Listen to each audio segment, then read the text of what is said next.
And joining us now is the well-known author, William Gibson, author of Zero History, and a guy who has actually spent a lot more time in Canada than I knew. Welcome, my fellow Canadian. Well, thank you very much. I mean, you're from the States originally, and I thought most people figured you still spent a good chunk of time in the States, but... No, I'm a Vancouverite since 71. Since 1971? Since 1971. Okay, terrific. Well, everybody, you're going to forgive me my starting here, but you probably get this all the time. Cyberspace. Everybody knows you're the guy who made up the expression cyberspace in 1982 in Burning Chrome. And when you first came up with that concept, what did you imagine it to look like? Well, when I first saw it, literally, it looked like the word cyberspace on a yellow legal pad in red Sharpie. And above it were written info space and data space. And both of those had been scratched out because they sounded stupid. But cyberspace actually sounded as though it meant something. So it's going to be one of three. Yeah, well, those were the two previous choices. So I thought, okay, cyberspace, that sounds cool. I have no idea at that point what it means, so I'll have to fill it with meaning via the story that I'm going to use it in. So really, when I first saw it, it meant nothing. It was a hollow neologism. Do you know where the inspiration came from that allowed you to put those two notions together? Yes, it came from watching kids play the very first generation of arcade video games, which were huge tank-like painted plywood constructions with a tiny screen at the user end. And I didn't play the games myself, but when I'd walk past a video arcade, I'd see the posture and the incredible tension of these kids as they played the game, and seeing the physicality of their relationship to what was really just zeros and ones in a computer really impressed me. And it also gave me the sense that what they were yearning for was to be on the other side of the glass of that cathode screen. They wanted to be in there with the colored whirling data that they were. So almost 30 years later, we have a cyberspace that is much more, I mean, the zeros and ones are a lot more filled out now than they were when you came up with the expression almost 30 years ago. What surprises you about the way it actually looks now compared to what you might have imagined almost 30 years ago? It's ubiquity. It's ubiquity and the absolute quotidian banality of much of what we do with it. And I think I suspected something like that when I was writing my imaginary cyberspace. I thought, well, people will use this for everything.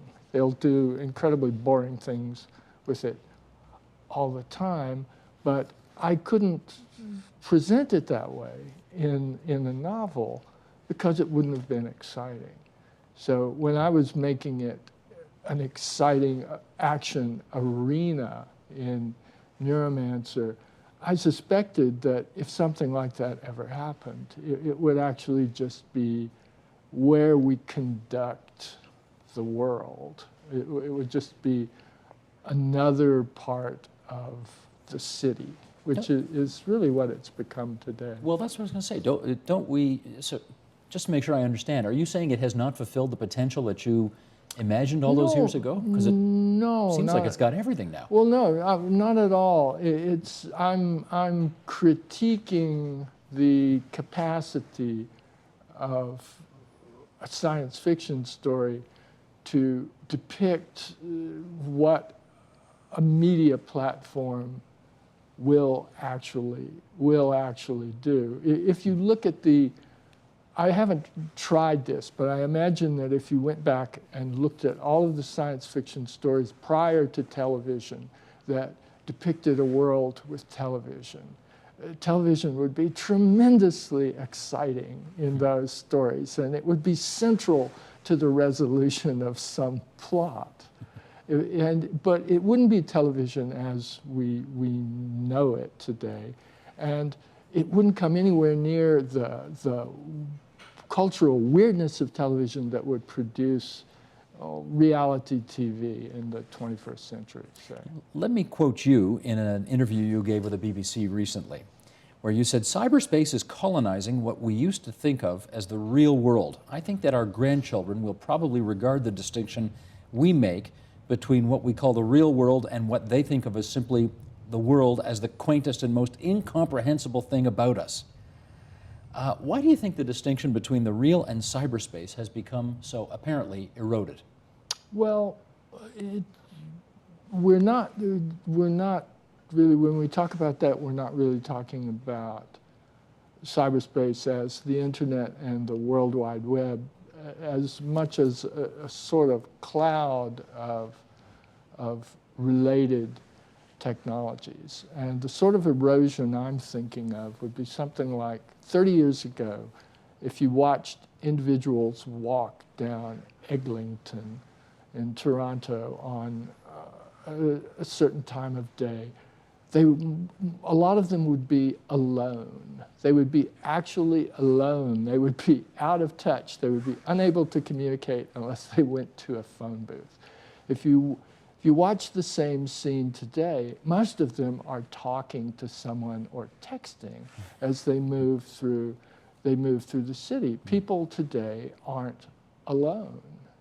Solitude has become obsolete. They may be physically alone, but they're not actually alone. They're connected to something or someone all the time. I actually don't. I think that, you know, it's the distinction between the physical and the virtual that I'm questioning. If someone who grows up constantly on the phone with their friends as they're on the move doesn't experience some very fundamental and basic element of solitude that all of us previously took for granted. And the word erosion is rather loaded. It has a lot of negative connotations, so I probably shouldn't have chosen that. It's just that something has changed. Something's changing fundamentally, and the most fundamental changes tend to be invisible to us as we go through them. What are the adverse consequences that you fear with this loss of solitude or aloneness that we apparently no longer have? Well, I don't actually. I try not to fear adverse changes. I think it's in the nature of my work that I necessarily have to try to be as agnostic and objective about what might happen as I can be, because any specific fears I might have about where these things will go will be coming out of my old-fashioned sense of what things are and what things should be. And that would prevent me from freely imagining what might happen. Google. Most of us think of Google as a search engine. You need to find something out, you Google it. You've referred to it as artificial intelligence. What do you mean by that? Well, Google is a sort of vast hive mind that consists of us. As its users initially, we assumed that its product was the information that we were being freely given. But as it's developed, I think it's become clear that we are, in fact, its product. We are its product. Yeah, we are Google's product and the manufacturers of its product. Every time we use Google, we contribute to Google's knowledge of what its users are doing, which is one of Google's most valuable and saleable products. But by calling it artificial intelligence, you're almost, I should ask, are you suggesting that it's a kind of a life form? It sounds like you are. Well, at least that's what I understand it to be. In the sense that a computer virus could be said to be a life form, it's life form-like in some aspects, and that seems to be in the nature of digital constructs. Here's you in the New York Times from this past summer. Cyberspace, not so long ago, was a specific elsewhere, one we visited periodically, peering into it from the familiar physical world. Now cyberspace has everted, turned itself inside out, colonized the physical, making Google a central and evolving structural unit not only of the architecture of cyberspace, but of the world. Now, the title of that piece was Google's Earth. Do we live on Google's Earth? Well, actually, I didn't write the title. They wrote the headline. Okay. Yeah, they wrote the. Excuse me. They wrote the headline. But Google is actually in a position. I think Google already is actually something very central to what we do on this planet today as a species. It could have been another search engine, but the forces of the market selected Google, and Google is now the biggest one. And Google, interestingly, is in a position to make corporate decisions that are arguably historical. Like, well, you know, they're in a position to decide what their relationship with the government of China is going to be, and what their position is going to be on the government of China censoring the web content that Chinese citizens are legally allowed to see. And that's a remarkable thing for a company that once was a little startup over some Starbucks coffee table somewhere. Indeed. In our last few minutes here, I hope you don't mind, I want to just find out a little bit more about you. Yeah. Starting with, I carry one of these with me all the time, and I'm on it from about the moment I get up in the morning until my head hits the pillow. How connected are you? I'm a little more connected today than I was a couple of months ago because I got an iPad. But prior to my iPad, I had no portable web access device other than my laptop when I chose to lug it around. And I think the reason I'm so backward with these things is actually some strategy there. I'm much more interested in what people do with emergent technologies than I'm interested in the emergent technology itself. So why did you relent and get an iPad? I realized that I was going on a book tour, and I could lose 2 pounds of ugly laptop and have 1 pound of iPad and virtually all the functionality that I need when I'm traveling. But already my life is changing because I'm using it to keep track of everything, and it's become indispensable. And I'm now wondering if I was entirely wise to skip the iPhone entirely. So, you know, I think some sort of pocket web device is in your future.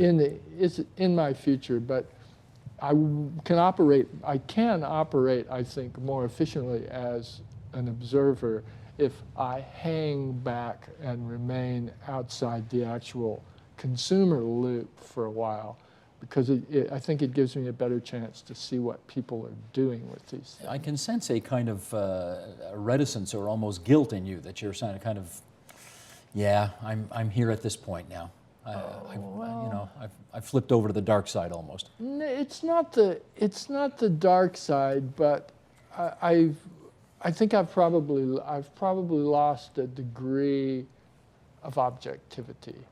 Like I'm I'm necessarily, I think, in terms of what I do, I have to be not a Luddite and not a total raving technophile. I just have to be in a position to see the forest for the trees, which is very difficult to do with this stuff. I think every media platform we embrace changes us almost instantly, and we become that which carries a BlackBerry or that which uses a telegraph.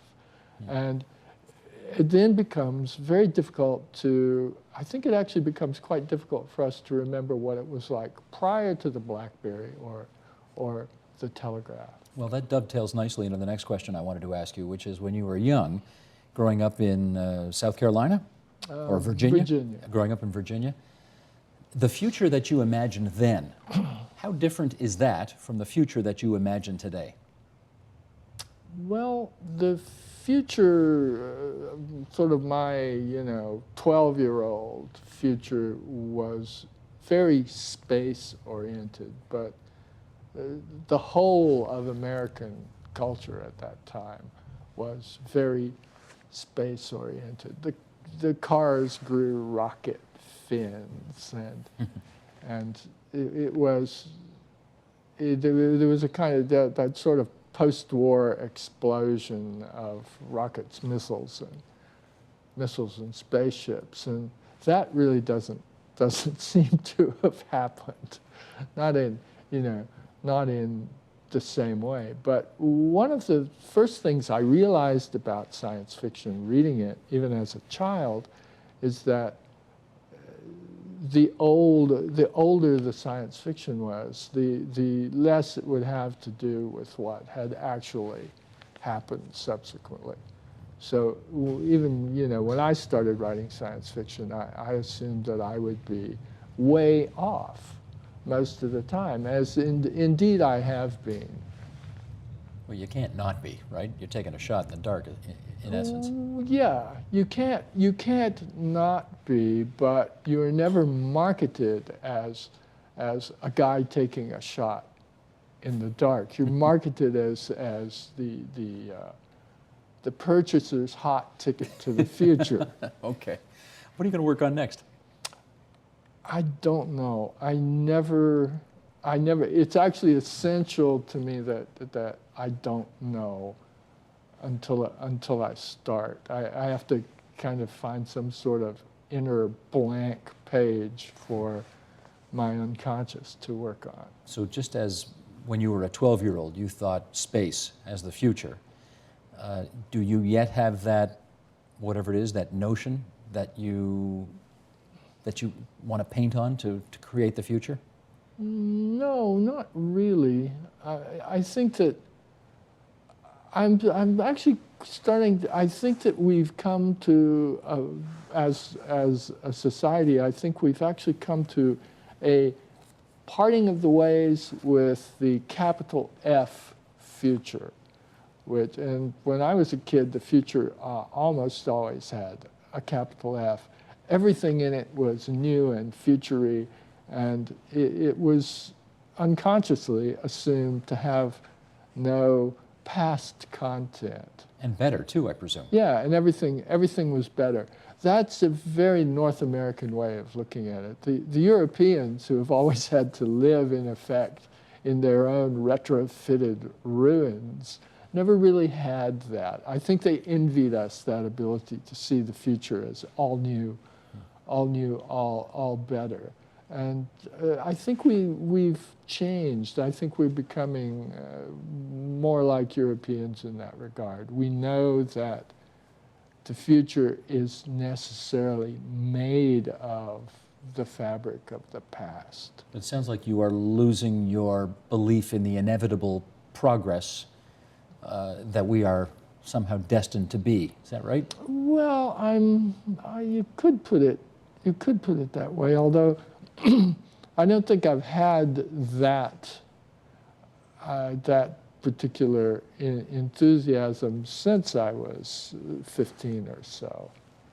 You miss that? Not really. I don't miss it because I don't think it was realistic. That's missing that is like missing being 15. And being 15 had its ups and its downs. I'm tempted to ask how long ago 15 was. Do you want to tell us? Well, I'm 62 now. Okay. So it was a while ago. Yeah, it's a ways back. Yeah. Well, it's great to have you here at 62. Wish I'd known you at 15, but I'm happy to know you at 62. Yeah, well, I'm happy to be here. Okay. William Gibson, Zero History is your latest. Thank you so much. Thank you.